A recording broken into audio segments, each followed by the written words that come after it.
একের পর এক রাশিয়ান মিসাইলের আঘাতে বিপর্যস্ত ইউক্রেন। হামলা ঠেকাতে না পেরে ইউক্রেনে দিন দিন লম্বা হচ্ছে মৃতদের মিছিল। মরিয়া হয়ে জেলেনস্কি তাই আবারও যুক্তরাষ্ট্রের কাছে ধর্ণা দিচ্ছেন প্যাট্রিয়ট ক্ষেপণাস্ত্রের জন্য। এর আগেও শত্রুপক্ষের কাছে মিসাইল টেকনোলজি চলে যাবে এই কৈফিয়ত দিয়ে তার এই আবেদন অগ্রাহ্য করেছে ট্রাম্প প্রশাসন।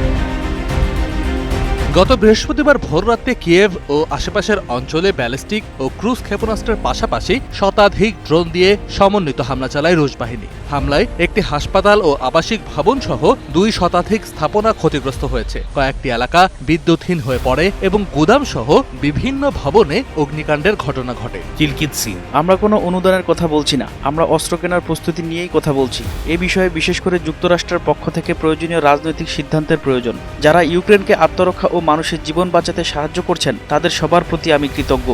ওই ভিডিও বার্তায় জেলেনস্কি দাবি করেন ক্রুজ ক্ষেপণাস্ত্রের প্রায় 90% প্রতিহত করা গেলেও প্যাট্রিয়ট ইন্টারসেপ্টরের অভাবে ব্যালিস্টিক ক্ষেপণাস্ত্র ঠেকানো কঠিন হয়ে পড়েছে। এই হামলার দূরপাল্লার পাল্টা জবাব দেওয়ারও হুঁশিয়ারি দেন তিনি। এদিকে বেসামরিক মানুষের ওপর এই হামলার তীব্র নিন্দা জানিয়ে অবিলম্বে নিঃশর্ত যুদ্ধবিরতির আহ্বান জানিয়েছে জাতিসংঘ।